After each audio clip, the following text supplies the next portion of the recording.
All right, guys, welcome to the Next Level Live. I got my buddy Andrew Taylor in Connecticut. Give him some love. So really excited about what we continue to have rolling. I think that, I kind of took a step back this morning, Andrew, and thought about a lot of the people and where they are now compared to, because that's all this is about. Like we always said, Mike and I would talk about. I'm like, the reason we're going to win is it ain't about the money. Like money's fine. We're going to make money. I'm going to pay my bills. We're going to do all of that, but it ain't the driving force. Mm-hmm. And so everybody kind of said, like the rest of the people that were competing with us, that we're kind of screwed because it's not just about the money. The money's a byproduct, doing the right thing, kicking butt, and taking names and the whole deal. Speaking of that, we went to. You and funny, this is self-deprecating story. So we went to a football game recently, Andrew and I, and we're sitting there minding our own business, right? Because that's how these stories start. Like, yeah, and the guy likes to be entertained, so he's like, I'm gonna make something happen. And this young kid comes in, and he's has like somebody dump stuff on him from the row above. Oh man. Immediately you lose it, right? You just lose it. I'm your huckleberry. You lose it, right? Right. So I'm like. And they're like, "Oh, don't worry about it. We call it security." I'm like, "You don't need no damn security. I got your security." So I walk out there to go see who it is and make sure they know that this is not okay, right? Right. And I go to stand on the chair, okay, in front of a chair in front of the drop off to the next level. Yeah, true. A couple hundred, we're in 200 level, whatever. And it's wet from wherever they dumped, so I slipped. Did you see me slip? Yes. You done messed up, Aaron. Did you think I was going over? That'd have been great. I would have walked up. I'd have been perfectly fine. That's my shirt. That's what my shirt says. Yeah, he found a way to kill me yet. I promise you. That's awesome. And so I slip, and then I was like, I was still so frustrated with them. And they're looking at me like, "What's wrong with this fool?" And, who's he? And I can barely see these two guys, right? And of course they did it, but they're saying they didn't do it. And the rest of it, there's a different story for a different day. You had a full suit on.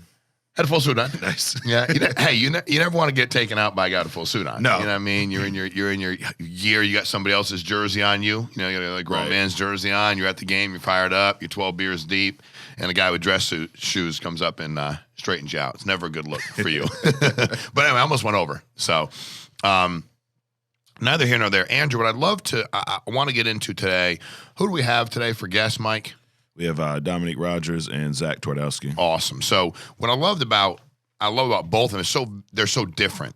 Zach is so methodical in who he is and what he does, and he's successful. You and I don't have a lot in common in the way we probably interacted with clients. Mm-hmm. It doesn't mean we're just, and I'd say about most people, anybody sitting here across from me, we would be different. You're different than me. I'm different than you. That's we're human beings. What I love about Zach is here's somebody who's very much, he's not animated. He's not excitable. Not because he's a great guy. It's just not his personality. Very smart, very methodical, definitely cares about people, but he goes about it in one way. Dominique and what he's done on the phone and building team, very different. You and I, very different positions. Mm-hmm. So I want you to talk because I think your story or your experience is probably more apt to be like most of the people that we hire. Never sold anything. Because you worked at the grocery store. They already bought the groceries when you put them in the bag. You weren't selling them. Yeah. You didn't really have to We were supposed to sell them on getting paper instead of plastic. There you go. That's all you had to do, right? Paper instead of plastic. Always right? be closing. So paper instead of plastic. So you really never sold anything. So never really had those ups and downs. Went through that. What do I do when people say no? Because if they wanted plastic, you gave it to them. I mean, it was like, weren't like you didn't get fired. They didn't do, what's your percentage of plastic clients? You're like, you were just, whatever. If everybody took plastic, they weren't going to fire you. So the result of what you were saying really didn't matter. I want you to take, because I think this is great for everybody who is selling. I think it's great for everybody who's hiring people that are selling, to try to understand, because you always have to acknowledge people's differences. I think what's a struggle when you're building a team is when you think everybody thinks any certain way, because they don't. Mm-hmm. And we do that. We go like, but why don't you just do X? Like for me, we launched a company. I had set in my mind what a schedule was. But my schedule, Mike, was not what everybody else's schedule was, nor did they want it to be. Right. And I had to go, wait a minute. The schedule these guys have is better. It's working for them. I'm going to just keep my mouth shut about my schedule was my schedule, and it worked for me. Part-time job. I was willing to give my weekends up all the time, wanted to grow. I'd love for you to walk us through, Andrew. I mean, literally taking us back to early in your sales career, because what Andrew said to me really changed the complexion of the company, whether you know it or not. In probably late 2014, we were at a meeting, if you remember this or not, and I literally asked you what percentage of people you closed. That was kind of like, I was just trying to make conversation. I wasn't like, whatever you said, you said. No, I assumed you'd say 70, 80, 90%, because you were selling $300,000-400,000 a year. And you remember what you told me? What'd you say? 25%. I said 25%. Wow. To which I said, dude, come on. Like, no, you're not. He's like, no, I very much, like, just, yeah, like. And I thought, wait a minute. If you run enough appointments, okay, and you meet with and call enough people, on top of the ones that won't be there, the ones that are, whatever you call it, one-legged, like there's just the husband, just the wife, just the boyfriend, girlfriend, just mom, not the son, whatever. And the people are going to say yes to you, because I've said 25% of people are going to say yes. And I literally that was the Andrew Taylor rule, just so you don't get offended. We're like, 25% of people said yes to Andrew, 25% of people say yes to everybody.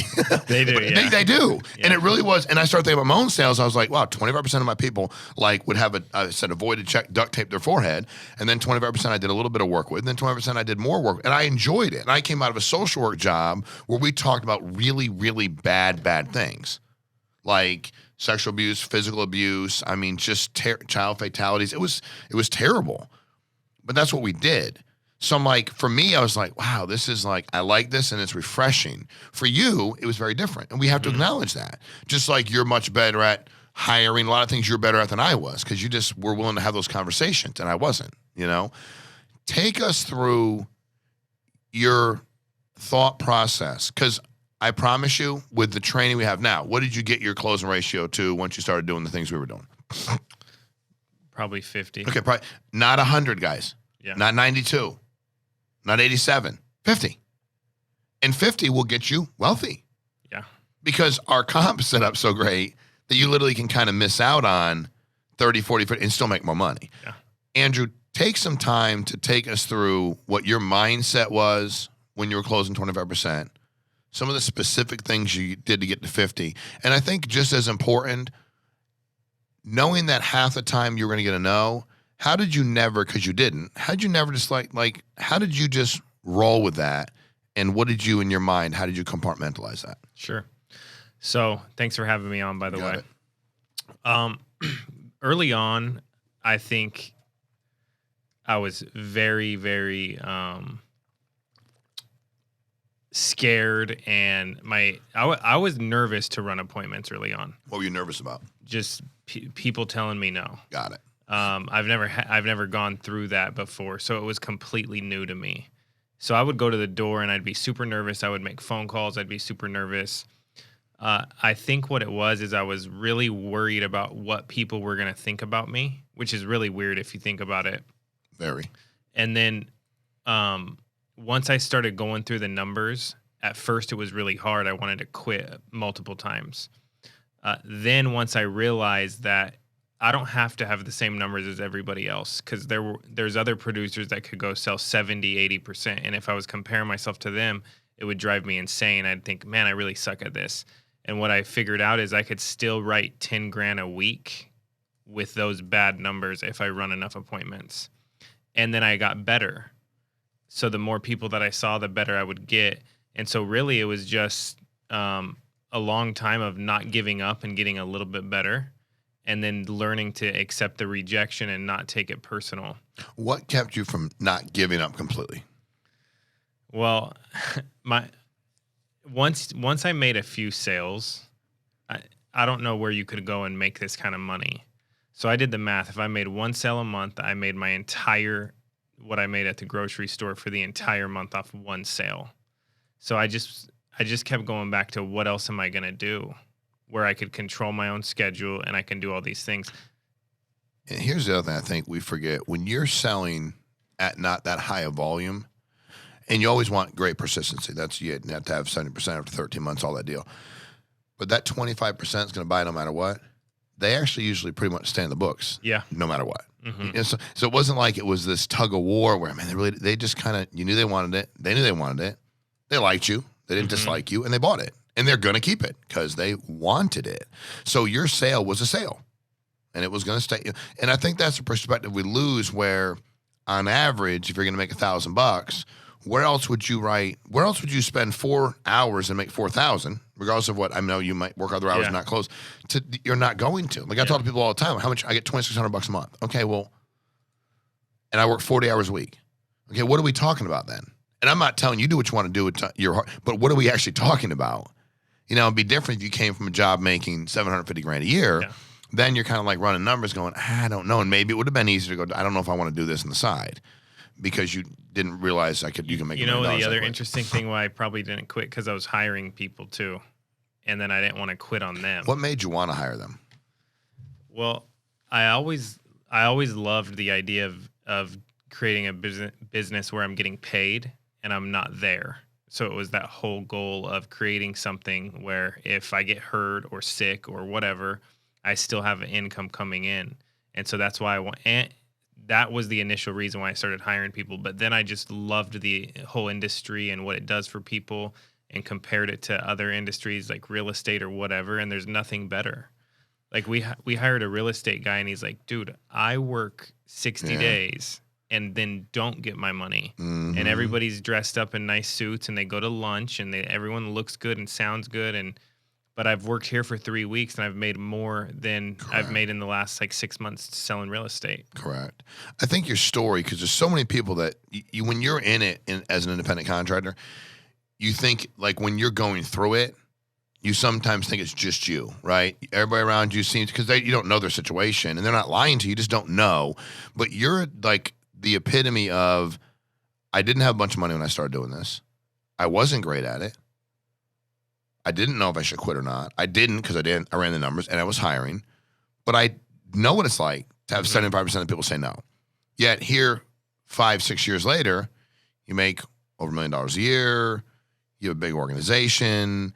And a big part of it is I just didn't quit. I know it sounds so like, I don't know what to say. It's, almost like I could save you all money on almost all your leadership books. Have a good attitude, work hard, and don't quit. Book over. You want to pay me? I will. You want to call it the 12th edition? I'm just saying, like, it's not that deep. Yeah. And I think the magic is, don't be above anything. It can be really simple. The concept of making a bunch of money is simplistic. People tend to want to convince you it's more difficult so they can make money off of you. Yeah. Why would you need to write 300 pages of how I need to be a better leader when I can do it in 2? Then I have to go do it. That's the magic is going and doing it. It's not what we do is not remotely rocket science. It doesn't matter how you did in chemistry or physics or anthropology over here or biology or Spanish 9 or German 10. It doesn't matter, because this is all about, will you work your butt off? And when it does suck, because it will you keep pushing? Those are the American dream success stories. That's all people did. And that's the thing for me. I never tried to complicate it. Like, people are like, how do you know this business is going to grow? Because I'm going to work harder than anybody else that owns one. That was all I can do. I'm going to have the right attitude, not complain. And I'm going to try the best I can to help everybody be in the position they want to be in. That's all. That's it. What's the secret? Just work hard. And the problem for a lot of people is they want there to be a secret, because if there's a secret, then there's a reason they're not having that kind of success. Mm-hmm. Dude, with all due respect, hell, you weren't good. Mm-mm. Remember when I asked you how to get people to stop watching TV when I was running appointments? Do you remember what I said? Yeah. Well, first of all, he asked me that. Right. Well, he asked me, that's a great, I'm glad because I was so taken aback that because your humor's so dry, if you don't know, you think you're messing with you. So I thought you were messing with me. And I was like, why is this kid messing with me? You know what I mean? Like, he's messing with me, right? Obviously he knows he's just playing with me. So I'm like looking at you, and then I'm like, no, I think he means it. And then you can tell you were sincere. You're like, no, I really don't. And I remember thinking, but you know what's a great lesson for me, because I try to learn every day, that, he probably shouldn't know that. What'd I tell you to do? You said just take the remote and turn off the TV. Hey, guys, I get distracted easy. Yeah. Blame it on my childhood.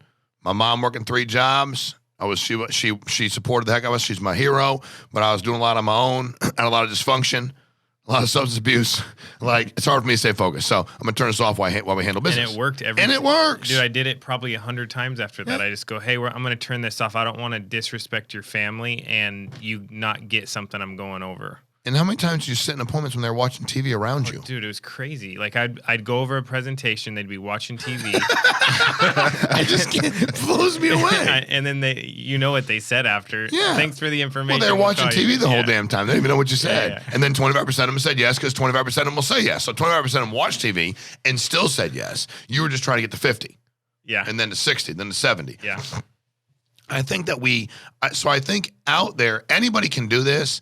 And the more you watch what's going on with the world and you hear from people about their jobs and the lack of job security and all that, the independent, be clear, the independent contractor, entrepreneur is a word that I don't use because everybody calls themselves an entrepreneur, so I just kind of throw that one out. Independent contractor assumes working. Entrepreneur used to mean something, but now everybody gets an LLC and they're an entrepreneur. They don't make any money. True entrepreneurs are people that work harder than the average person and take on more risk than the average person. And a lot of people don't want any risk and don't want to work hard, but they go, I have an entrepreneurial spirit. I'm like, it don't seem like there's much spirit in there, bud, because I love you. But for me, the stories of being out there all day long, because I've been there. Do you remember when you told me how I asked you like how you sell and you told me about your first sale when the guy was eating paint? Yeah, Mike was with me. You were Remember there? that? Yeah. Well, he was You got to tell that. in fairness, what he was doing. Well, I took Mike out. I never take him in the field when I say that, it's because I don't think they learn. I was taking Mike out because I want to talk to him just about like life and the whole deal. I didn't think because if I go out with Andrew and I'm not you. You're not me. I'm not going to do the stuff you're going to do. I'm just like watching for entertainment. So he's with me all day long. And of course, we meet with like 10 people and I close like 10, which is not good either because he's like, this is how it happens all the time. Well, yeah, well, for me, because you just be direct with people. So the guy, he's got a paint tray. And we're in this small little kitchen, remember it? Like tiny little kitchen. Mike's there, I'm here, the wife's here, and he's just kind of cruising around. He's getting some cereal. And you can see him looking for a spoon. Like he puts cereal and milk, and I can see him. He's at the sink. The sink's like 7 feet from me. And I'm trying to pay attention to this. And he's looking around like he kind of puts his like, man, I can't find. And he looks in the paint tray, and he had been using a spoon for the paint tray to put into a can of paint. And he looked at it and he was like, kind of give it a little wipe, latex paint, pop that bad boy in cereal, start eating it. Yeah. And there's no question on the app says, do you eat cereal with a paint spoon? So you're definitely still eligible. And it was just like, but you just got to keep it rolling. I think one of the things about that, though, Andrew, is no matter what somebody does or says, I don't react to it like it's weird. You know what I mean? It's one of the things as a social worker, people would say to me, well, how come, I remember the second week I'm in the business and this girl who's a teenager is telling me about her stepdad and what he's doing to her. And I'm just not, because I know that she doesn't want me to react, and I'm not like, it's not normal. I'm going to fix it. Believe me. You ain't staying here. We're going to handle him. Believe me. And he'll get handled some other day when he's getting judged for what he's doing. But I can't react because then she'll stop telling me what she's telling me. And people are like, how do you do that? I'm like, because I think about them first.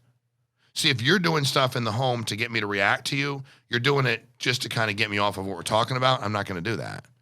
So you're just here to sell me stuff. No, not really. They wouldn't hire me to do that. You fill out a form and we're trying to sell us on you being healthy, obviously. So anyway, it's like I was saying, no matter what they say, yeah, you must hate your job. Well, there's worse jobs to do. I've had worse jobs, but I mean, it's not the best job. It's not the worst job. So anyway, like I was saying, it doesn't matter what they say. You just keep it moving. Let them take swipes at you, talk to you, try and knock you down. They're frustrated. And for the most part, they don't do that. But once they realize you don't react, I mean, now my advice did backfire on Trey because my advice is a dog. I just don't know if Trey did. I think Trey had fear because my hypothesis never. If the dog don't smell fear, it don't bite you. Not unless it's got like major problems. Right. And it's always worked for me. Or the UPS, so I'm like, do whatever. Bite me, have at it. And they said that on a call. 2 said hours on a call. later. 2 hours later, Trey got bit. So it didn't work for Trey Honeycutt, but I still got to believe. Yeah, we're trying to teach him a lesson. So, Andrew, I appreciate what you bring to the table. I appreciate how different our experiences have been and how much you've helped everybody in the company. Guys, everybody started somewhere. Wherever you've been, wherever you're at, a day, a month, 2 years with us, there's no doubt you can have the result you're having. Anybody could. So I love about you too. Like anybody can have the result if you just keep moving, have the right attitude, and don't give up on yourself. Because we're never going to give up on you. Listen, no matter what, we're never. If you don't give up on you, we're never giving up on you. That's the way that it works. So I got Dominique next, or Yeah, they're together, Dominique. They're and together. Wow, they got them both Like a next. Zoom call. Oh, love that. Okay, well, we'll bring them in. Dominique, Zach, have a great week, guys. Thanks for all you do. It's helped more families this week than we ever have. Appreciate it. Thank you, Andrew.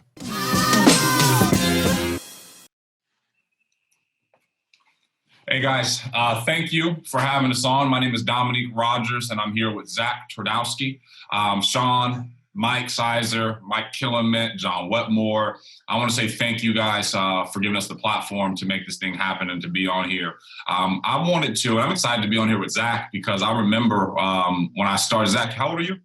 24. 24. Okay, so I was 24 when I got into the business. So to be like 8 years later at 32 years old, talking to somebody who is the same age as when I started and looking at what we have here at Family First Life. And I know everybody says this, but like, man, if we would have had this when I started, you know what I mean? Like you're going to be saying the same thing in 8 years, Zach. All right. You're going to be like, man, if we had, it just never stops. But I think it's really cool and humbling to see somebody come in here and start doing this thing at such a high level and also teaching people how to do it. And that's one thing I love about these TNLs. And I'm so honored to be on it is because, we're here to teach.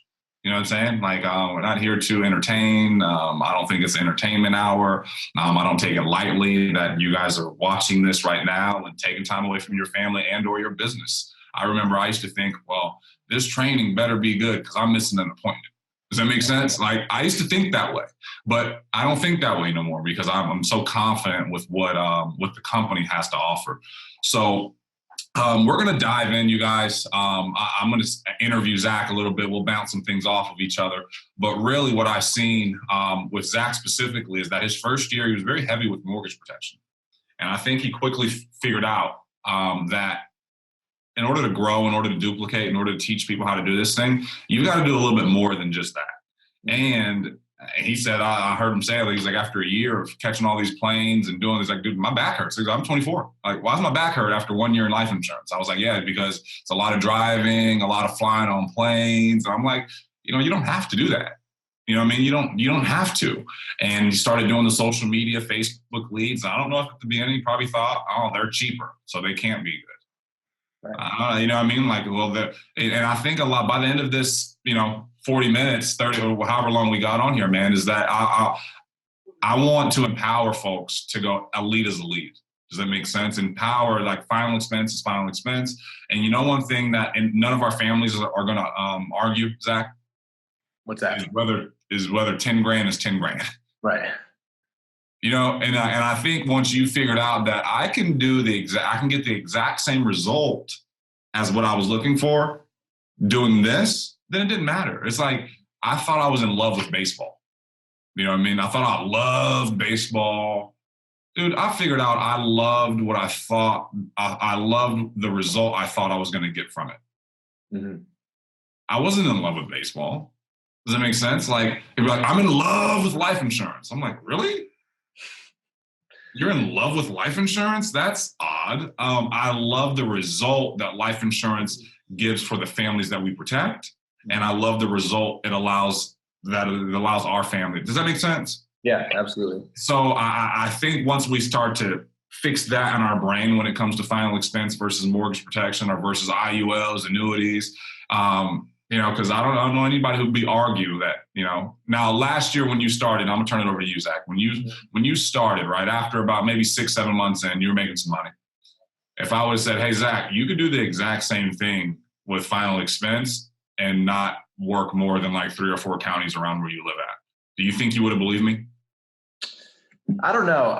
I'm a little bit stubborn, honestly, and it takes me a while to learn stuff on my own sometimes, which is something I'm working on all the time. But I probably been like, well, man, people keep saying it. I guess I'll just try it eventually, which is kind of what I did, right? I was like, all right, like, if there's this many people that are doing this well in final expense, like, we got to change something because I can't be going out of town for 3 or 4 days every other weekend.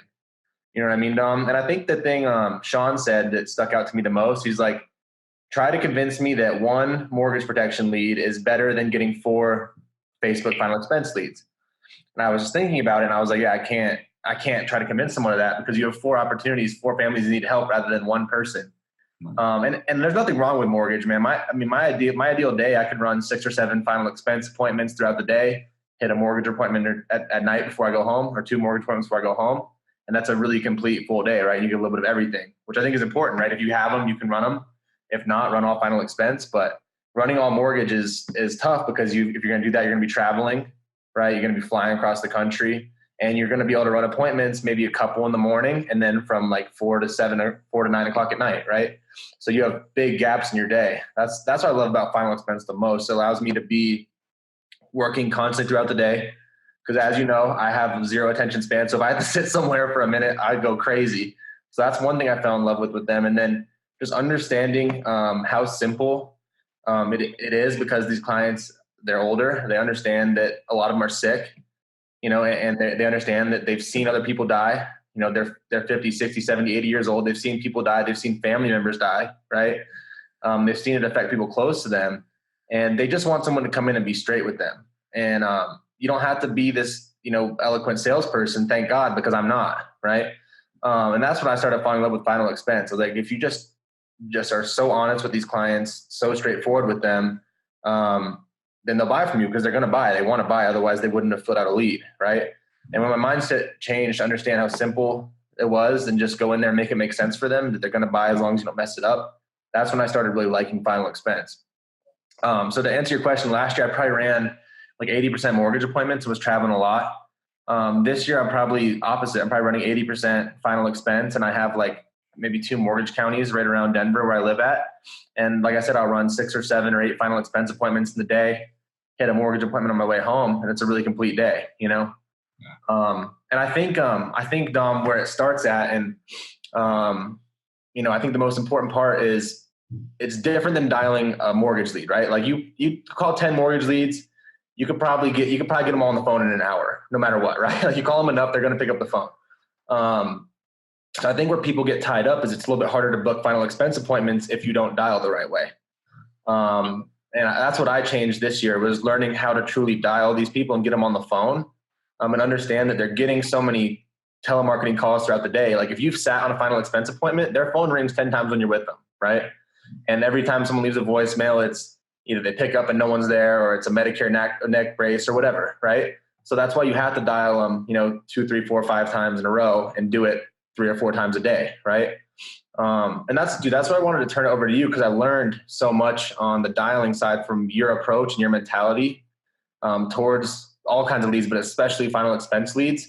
Like I listened to a lot of your training. I was funny. I was like a year and a half in, dude, and I was going back. Like I go back to the basics and listen to Dom train again on this, so I can figure out how to dial these clients, because I need to get good at this. Because if I don't get good at final expense, I'm never going to be able to grow. Like it's going to be me and 2 other people running mortgage forever, and that's not what I want out of this. So if you could hit on that stuff, dude, and just kind of share with them what stuff you've trained on and shared with me about dialing these people, I think it would help everyone out a ton. Absolutely, man. And I appreciate that. And I'm sorry, guys. I appreciate that, man. And everything that I've learned directly from Sean, Mike, and other top producers out there. And I think it's funny. I think the result that a lot of us get is similar. But really, I think the understanding of it is what sets that free. I think once you understand the leads, how they're created, and I don't mean like so that I can start my own lead company. Like, no, there ain't no part of that. I just want to know like the psychology around it. Does that make sense? Like when you said that, that their phone rings all the time, and a lot of this is just trial and error. You get out there enough and you start realizing that, wow, like final expense, like they've done this a lot. Do you know what I mean? Like they don't just fill out a form, whether it be direct mail, social media, they fill out stuff. You know what I mean? If it said that there was a free jacuzzi that they can get, they filled that out too. Does that make sense? Yeah. So it doesn't mean, so when they say I thought it was free, they're not all the way wrong, because they probably filled something out that they did think was free. It just wasn't life insurance. Does that make sense? So I think just understanding that is just that's the demographic. Does that make sense? That's the group that we are talking to, will allow you to call people 10 times in a row. It'll allow you and not feel like you're bothering anybody. Mm-hmm. See, I think you brought up a really good point that you go run a final expense appointment. While you're there for 45 minutes, their phone will ring 27 times. Right. right? And you know what they'll never do? They won't even flinch when it rings.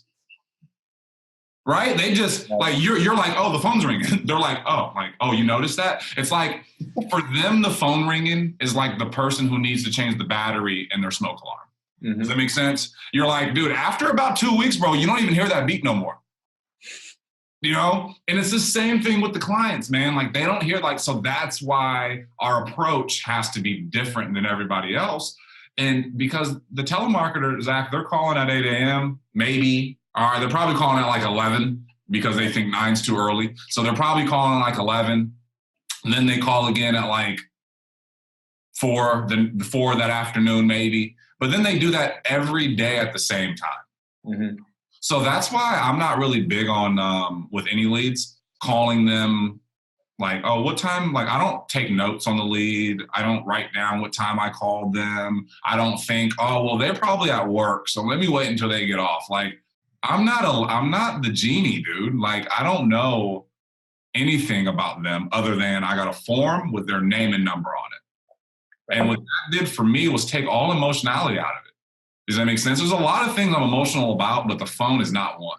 I wish that I could take my disassociation from my emotions with the phone and put it in other parts of my business, but I haven't done that yet. Does that make sense? I'm working on it. But there's no part of me that's attached to the lead. There's no part of me that thinks that they don't want it. I'm so convinced that why would anybody ever click on this, give me their favorite hobby, right? Or click on this, give me their date of birth, and not be interested. I like, and John Wetmore brought up a great point, man, about Facebook leads. And like, I was really simple with, hey, so who's going to walk down to the mailbox and put this back in the mail? But he goes, man, on Facebook, the ads that you see on there are because they're interests that you have. Mm-hmm. He goes, do you see life insurance ads to sell you life insurance on your page? I go, no, I don't. He goes, because are you looking to buy life insurance? I was like, no. He goes, do you see Gucci bags or purses on your? No. He's like, look, like, what do you see? I was like, I see shoes. I see business models, things to help our business things out. I see how to promote things. I see social media marketing, how to, that's what I see. He goes, that's because that's what you do. That's what you search for on the computer. And I was like, oh, shoot, dude. Like, so like really when people say like they don't, like they thought it was something else or what, like, they're really full of it because there's no part of this that nobody's going to see a life insurance ad and think it was auto insurance. Right. Does that make sense? They're not looking for that. They're looking for life. So I think once we really look at that in the grand scheme of things, like Facebook wouldn't be in business if it wasn't for their marketing abilities. Mm-hmm. If businesses weren't making money on them marketing to the right groups of people, they would not be in business. So it works. Does that make sense? So like when I heard him say that, I was like, yeah, that makes a lot of sense, dude. That's a lot better than like somebody walking, like why would somebody walk down the mailbox? Maybe they were bored. Maybe they were bored and they walked down the mailbox. But Facebook is not wasting money on that. So I think you got to set yourself apart from everybody else who's calling them. Also on the phone, Zach, our clients, especially final expense, they don't want excited. Mm-hmm. Okay. I know when I started, I was very excited. You called me up, I call Zach? Yeah, this is Dom. I'm with the Final Expense Center and I'm calling you about, and they're like, click, click, click. Mm-hmm. I'm like, why am I not, they're not even letting me get to my spiel. And by the way, I hate when people say that. I don't like when people say spiel. Like, and I just said it because I wanted to do the quote thing, but I don't think what we do is a spiel. I don't think that I don't think of it like that. I think that they filled out a form for life insurance. It's my job to get them life insurance. It's not a spiel. I think when I go to we have this food market up the street from my house every Thursday night, right? And there's vendors that are out there trying to sell you like water, right? They're like, oh, this alkaline water. Like, dude, that's a spiel, yeah. Right? Like, and I don't know anybody who's killing it who says spiel. They don't, I don't think you say that. Does that make sense? Because you don't look at it as a spiel. And I think pitch at all. That's what people like, what's your pitch? And they don't have one. It's not a pitch. It's not a spiel. Right. You fill out a form I'm calling you because you filled out a form and I'm telling you what we're going to do. And I think the quicker we can get that, and it's not this snazzy thing that we're trying to do or it's just communicating with people. Does that make sense? So I think that when you get into the script, you want to be very calm. Okay. You want to be very disinterested. I like to be doing other things when I'm dialing. I like to be on Facebook, be doing other things. As long as you're still as long as you're still hitting send, who cares what you're doing, right? You can stop what you're doing once they say hello. And then what I found is that once you're not so focused on when they say hello, because dude, I used to scare the hell out of people when they said hello. Because I was like I was on the line for the 100, bro. And I'm just waiting for the gun to shoot. And right when they said hello, I was just boom, right? So it'd be like, hello, Zach. They'll be like, yo, chill, dude. Versus hello, Zach. Oh, hey. Yeah. That's a lot different. Now it's just like, you're my friend, you're busy, you're doing other things. You're not a sales guy waiting to take my money. Mm-hmm. Does that make sense? So I like to be doing other things that's not taking me away from hitting send. Right. Because I can do all that and still mess around and look at emails. Just do things, check pending, whatever. Does that make sense? You don't need to be crazy focused on your client because I think it freaks them out. Mm-hmm. I think the more you're just, I'm with the Mortgage Protection Center right here. Our final expense, I'm with the Senior Benefit Center. Where are you from? Oh, were you? Oh, hold on. Let me pull your information up real quick. It actually came off my screen. Stuff like that makes you a little bit more human. Right. Versus, what's the script? What's the script? When you follow a script and you're doing a spiel, it's not going to work. Does that make sense? Especially with this market. All right. I think you can get away with a little bit more energy with mortgage protection. I think you can get away with a little bit more, hi, how you doing? With mortgage protection, because they don't do it all the time. They don't always fill out forms. They don't always refinance or on their house. They don't always do that. With final expense, right when they hit 50, bro, they start getting marketed to like crazy. Mm-hmm. So you got to be different.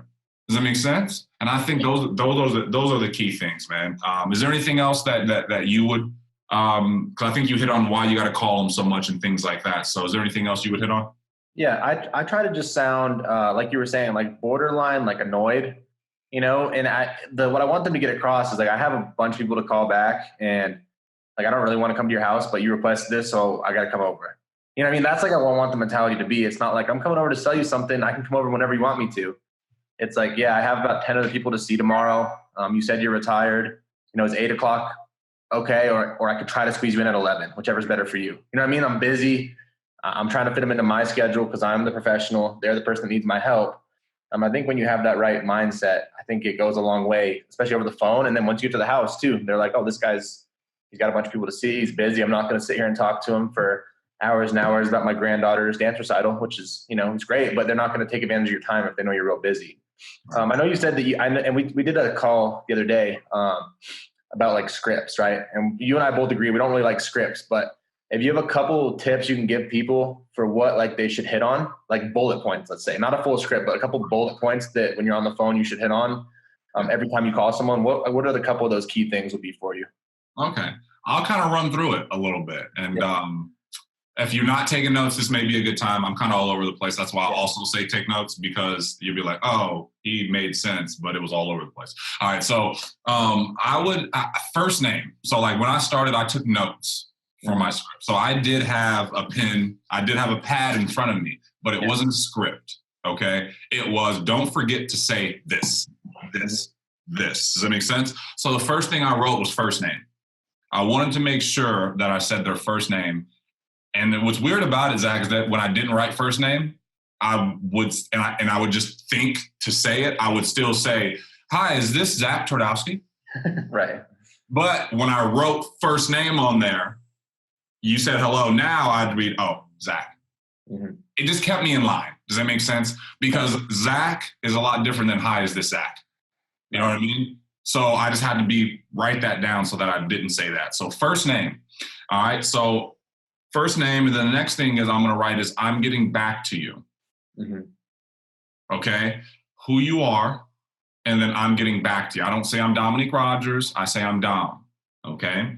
I don't get it because it's just too much. I want to be as informal and moving as possible. All right. And I don't mean informal like as in disrespectful. Okay. I mean informal as in I don't need to lay down a title.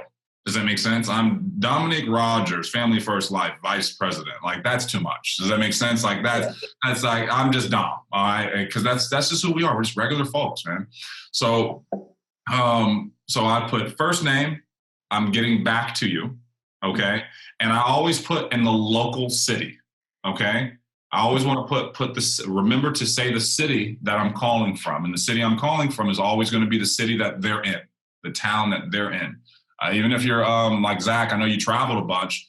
I don't know if you said, oh, I'm hopping on a plane and I'm flying out there. You know what I mean? You probably said I'm with this one right here in Montana, wherever. Does that make sense? And they're like, oh, yeah, got it. Because nobody's interested in you, whatever tribulation or trials you're going to go through to go meet with them. The client's not interested at all. They don't care. All right. Actually, it's going to turn them off more if you go, oh, I'm driving 4 hours and I need to make sure that you're there. They're like, gosh, like, it's a lot of pressure on me to meet somebody I don't know. Does that make sense? Like they don't want that. So first name, I'm getting back to you. I'd write that down. The city that you're calling from. Okay. My job is simple. I say that every time. My job is simple. All right. 10 to 15 minutes. All right. And then to tie it down for the appointment at the end, it's not, will you be home? Does this work for you? It's, is there any reason why you won't be? Mm-hmm. If you can always remember to say those types of things, you're going to be good. All right. Like, I don't care what you say in between all that, how you like, just say those things with a tone that's half pissed off and bothered. You'll be good.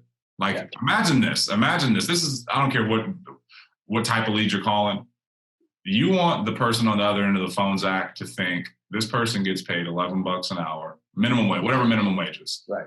This person gets paid $11 an hour. They hate it. They're doing it because they, you know what I mean? Like they obviously, you know, they got to. I don't want to mess with them. Like if you call them up very excited, you're just like bait to a buyer. Like you're like bait to them. But if you call them up and you're just like, Zach, yeah. If Zach picks up the phone, hello? I'm like, Zach? Yeah, who's this? Zach, this is Dom, the Benefit Center. Getting back to you because you said your favorite hobby was golf on Facebook about the life insurance. You remember doing that? Mm-hmm. He's going to go, yeah. But if he goes, hey, who's this? I go, well, this is Dom. I'm with the Senior Benefit Center, and I'm getting back to you about the form on Facebook regarding the life insurance. He's going to go click. He's going to go, I'm not interested. Right. Because that's how he is. Now, that tonality that I just used, that could be used for somebody else, but not for you in that tone. Does that make sense? Correct. So I think everybody's different, man. And I think the sooner you can get that, the better it will be. And Final Expense allows you, with the lead availability, to get really good on the phone. Yeah. Let's run through one start to finish, dude, real quick. I'll be your person you're calling. Just so everyone can see it. All right, ring. Hello? Zach? Yeah. Zach, Dom here with family. I'm sorry. Let's start over, dude. I was going to say family. Okay. Hang up. Ring again. Zach? Hello? Zach? Yeah. Zach, this is Dom. I'm with the Senior Benefit Center right here in Denver. I'm actually giving you a call back because you responded to an ad on Facebook regarding the state-regulated life insurance program, and you put your favorite hobby is hockey. I'm assuming you remember doing that, Zach. Is that correct? Yeah. Yep. All right. I got you here at 1211 Main Street. Is that right? That's correct. All right. My job is simple. I'm the underwriter here in town. I got to drop the information off to you. It's going to take about 10 or 15 minutes. Are you working or are you retired? Disabled. Disabled. All right. Cool. You got any doctor's appointments in the morning tomorrow? Got one at like noon. At noon. All right. What time you leave for that? About 11 or so? Yeah, I get there at 10:30 because I get there early. Get there early. Gotcha. You're like me. Were you in the military? Yep. God, I can tell. I got one at 8:30, 9 o'clock. I'm gonna swing by there, get this over to you. All right, and give you enough time to get out of here and go to your appointment. That sound good? Yeah, sounds good. All right, I'll see you then. Cool. And I think you don't normally people always ask like, well, what do you do when people say like they thought it was free and stuff? But it's like if you approach it the way Dom approaches it, you might get it once in a blue moon, but you're not going to get it multiple times throughout a dial session. Is that fair to say, Dom? Yeah. If you sound correct on the phone and you're just very straightforward with people, they're not going to throw weird stuff at you, right? They don't. And sometimes you just don't even notice it. Like I remember when I started, Sean would always say, they don't say that to me. Mm-hmm. I was like, what are you talking about? They don't say that to you. Yeah. I'm saying what you're saying and they saying it to me, right? Right. I promise you, dude, I was saying the exact same words that he was saying. Mm-hmm. But my tonality was completely different, man. You know, it wasn't the same. Mm-hmm. That makes sense. So, but yeah, that's big stuff, man. You can be saying the same thing, but getting a different result. And that's where frustration comes in. And I think that's where a lot of us agents, we get crazy frustrated. Like, I'm saying that. I know. But like, just, you gotta just go through it. And the more calls you make, the more contacts you make, the clearer it gets for you. You know? So Zach, hey, in the home, okay, you had to make some changes in the home. I don't think that you came into the final expense market crushing it. Does that make sense? Mm-hmm. I think and it happens to all of us, man. We get mortgage, we start killing it over there. We start doing something else. It's changed. It's different. You got to know how to line things up, how to show pricing, how to speed up, how to slow down. Like, what are some of the differences that you've seen in final expense? Major differences, you know what I mean? That you can go, don't take this into that appointment. Like, they don't need all that. Does that make sense? So kind of walk us through what you're doing with final expense and what separates them and some key things that agents can take in the field today. Cool. And it's, I didn't come into any of the sales we do crushing it. And then I realized that what we do is simple, and you don't have to be good at sales or really good at people. Like, we were in Denver, Sean was in Denver the other day, and he was talking about how bad I was with people when I started. And I really was, I couldn't sell anything. But then I realized what we do is order taking. It's not sales, right? So, and I started treating it that way. It's like they already bought in their mind. Like, they already want someone to come get insurance from them. And anybody could do this. Like, and they say, everyone says it all the time, but it's like, you should be able to watch me, who had a degree in biochemistry, no sales experience, no real personal experience, right? Figure out how to sell insurance, but it's just because people filled out a form and they want your help. So, like, first thing is, I want everyone should just believe, like, truly that anybody could do this. And the sooner you just accept that, the sooner you'll start selling a lot of insurance, right? So I just wanted to preface it with that, dude. But for final expense, I think the first thing I do when I get in there is I don't do, like, we were talking about it before we started this, like, people do the 3 things, which I think is great. If it works for you, awesome. When I sit down with them, I just say, hey, so you guys were looking for some final expense insurance, right? And they're like, yeah, we were. If you say it confidently, they're not going to say anything else, right? Like, okay, cool. So just curious, did you guys just sort of have an epiphany and decide you needed to buy some insurance, or did someone pass away close to you? Or just kind of walk me through that. And I like to ask that question, Dom, because either way, I can work with it, right? I'm not going to get a bad answer from it. If they tell me, yeah, we just woke up and decided we needed some insurance, I can work with that, because then I get to the end and, like, you told me you needed to get some insurance today. You told me you wanted to buy some earlier. So what did I mess up throughout the appointment? But more commonly, dude, probably 9 times out of 10, you'll get people that say, no, I had so-and-so that was close to me pass away. And then I can really dig in there, right? I can ask them, did that person have any insurance? Was it enough insurance? If they didn't have any at all, who had to pay for it? Was there a GoFundMe? Was there a hat getting passed around at church? Like, what did that situation look like, and who did it affect? And once I sort of establish that, then I can ask them, okay, got it. So, who's going to be responsible for cleaning up everything after you pass away? Right. Like, if you passed away yesterday, who would be responsible for taking care of your final expenses? And they just got done telling me about their aunt that their cousins had to clean up everything for, right? And then I ask them, okay, got it. So, do you want to put your kids in that same situation? And then they'll tell me about how bad they don't want to do that, right? And Dom, I do this is 5 minutes in the appointment. Okay. This is what I do when I first get there. Right. And I think it does a couple of things. It makes it so clear that we're talking about buying insurance today. And it makes people understand that I'm not just like a salesperson, and I actually care about their situation and why they're looking into it. And they know I'm there to help them, not just to sell them something. I don't come in and just quote people stuff. I want to know why and what the purpose is of getting insurance and who it's going to protect. And I think people like that, and then, so that takes 5 minutes, right? It doesn't take an hour. It takes 5-10 minutes. And then I pull out my financial inventory sheet. I use the same ones as mortgage protection appointments, because some people who have final expense appointments, some of those folks have mortgages. So if I need to build in a mortgage appointment to it, I certainly will. And I just explain, this is our client suitability worksheet. It's going to help me to sort of ask a few questions for you, figure out which carrier you will be able to get placed by. Now, insurance is all state regulated, so company to company, it's very similar. It's like gas. If you go to the Circle K versus 7-Eleven, you might save 1 cent, right? But you're not going to save $1. Insurance is the same way, where it's basically just bought and priced based on your health. So I'm going to figure out the best carrier for you based on your health and make sure, that it's going to be the best situation for your family.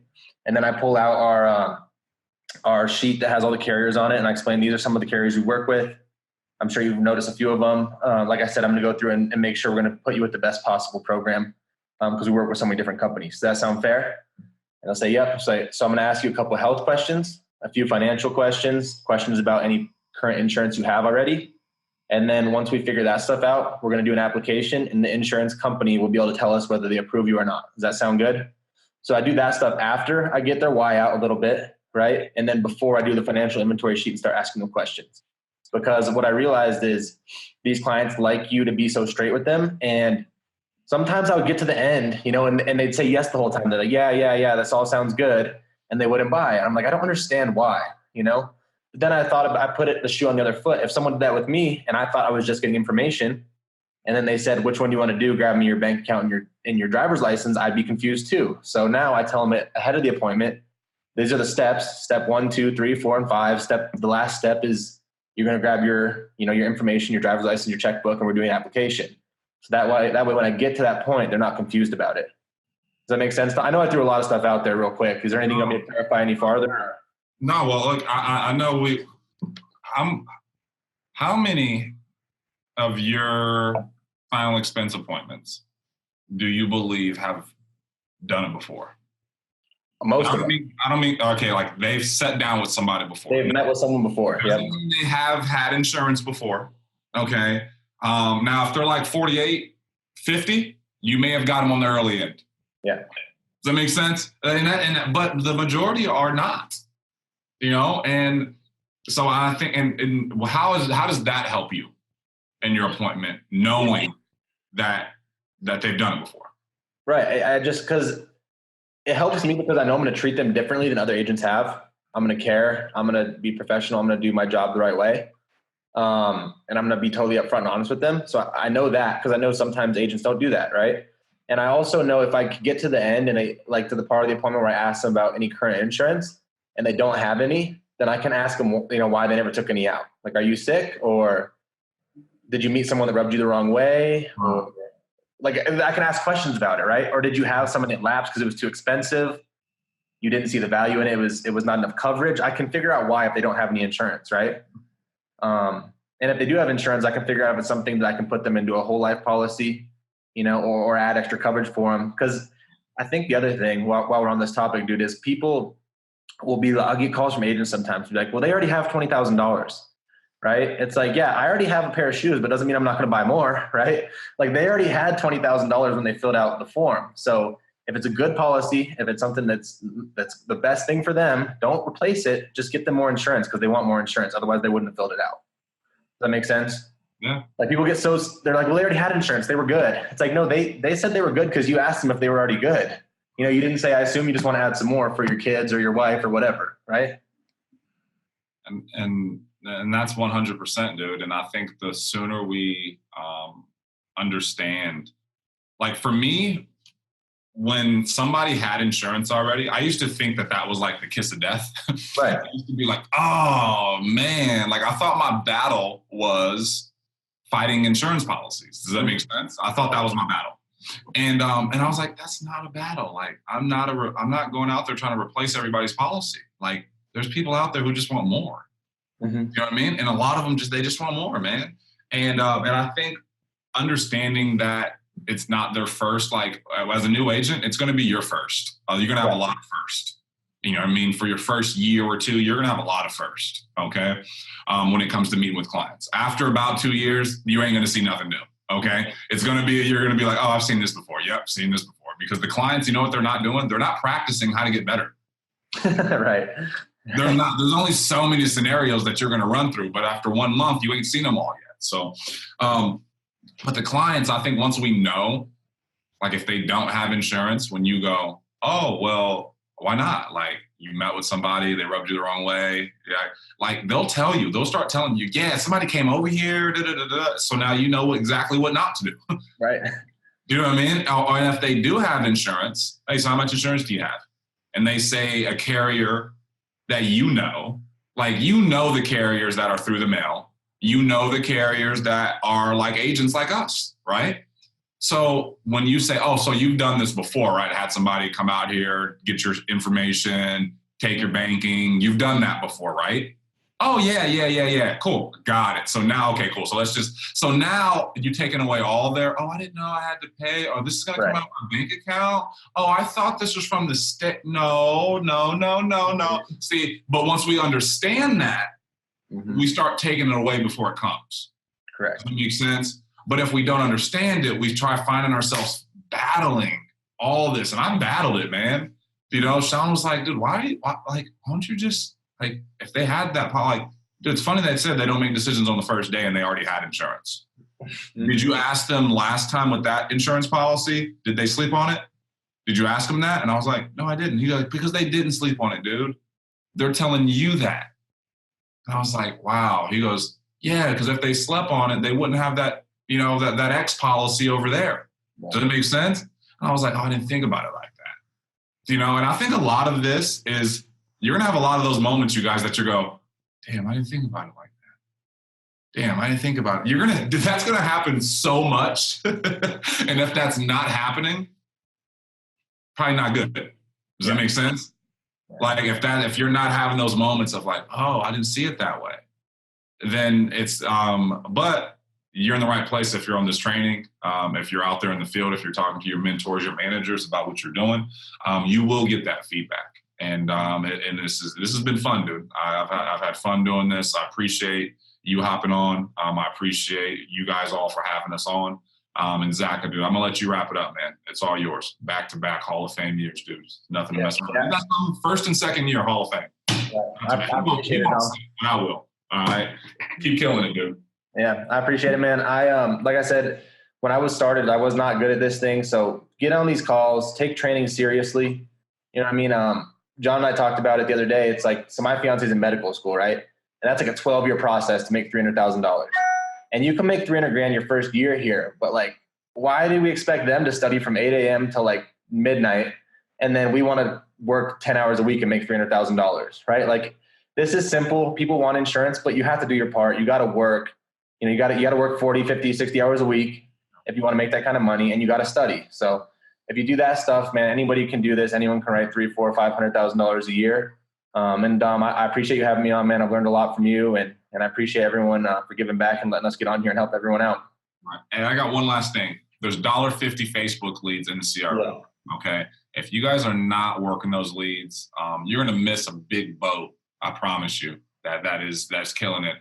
Don Thomas has written like $20,000 off of these things. Mm-hmm. You know what I mean? And I'm just going to be honest, and she wouldn't mind me sharing. Like today, if I was like, hey, drop $2,000 on leads, she'll be like, great.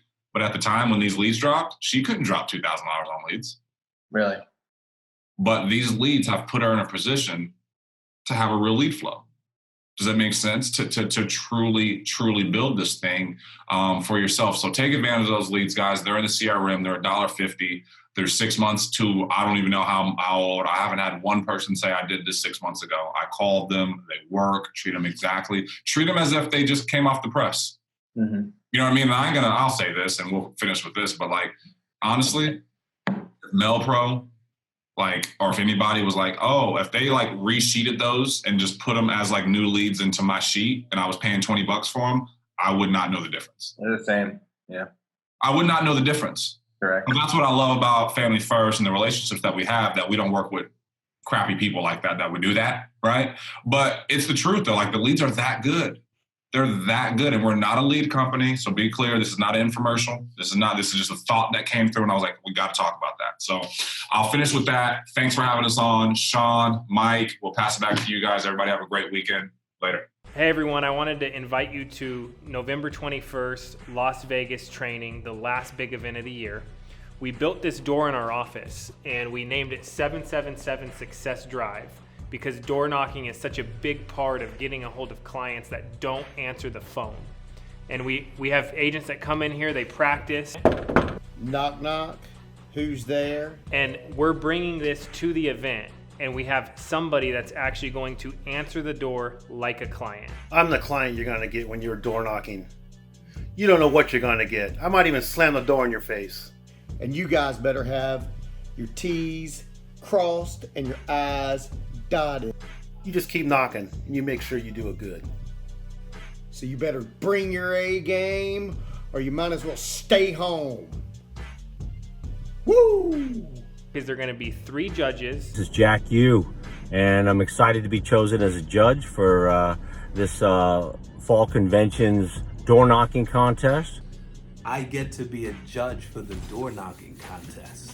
6 people that volunteered to join this contest. This door knock competition is in the bag. I've been door knocking since I was 9 years old, and there's nobody beating me. My name is Ashlyn, aka the door knocking queen. Hey, it's Sean Taylor, the DKG, the door knocking GOAT. Zach in North Salt Lake. I'm the best door knocker out there. Yola from Las Vegas, Nevada. They call me the door knocking queen, so let's bring it on. My name is Ronette. I'm the best door knocker. I believe I'm the best door knocker. The best don't mention they're the best. 10 door knocks, 6 sit downs, 5 families help, over $6,000 issued today, approved inside the house, out of only door knocks. So it's so obvious who's gonna win the contest. Anyways, you wanna know why I do what I do? Why I'm the best at it? I'll tell ya. Listen close. Confidence, it's key. Don't drop a key. I introduce myself, let them know why I'm here, who sent me, let them know how truly important this is. I'll tell you why I'm the greatest. I knock on your front door, your back door, your side door, the window, patio door, car door, your doghouse door, your mom's door, wherever it takes for you to come outside. And then last case, I will still knock on your back window. All that stuff's gonna matter. Oh look, I just pulled up to my next door knock. Peace. You may not have another chance to get out there, so urgency is key. Give Emily 2 options. I can come in now or in 20 minutes. I mean, when it comes to the competition, like I said earlier, there is no competition because I'm the greatest. I'm the GOAT. You type in Google, type in door knocking, you're going to see a picture of me. Somebody's gonna win this gold contest. Somebody's gonna win the gold. I'm looking forward to being one of the judges on the panel. Let's make it happen.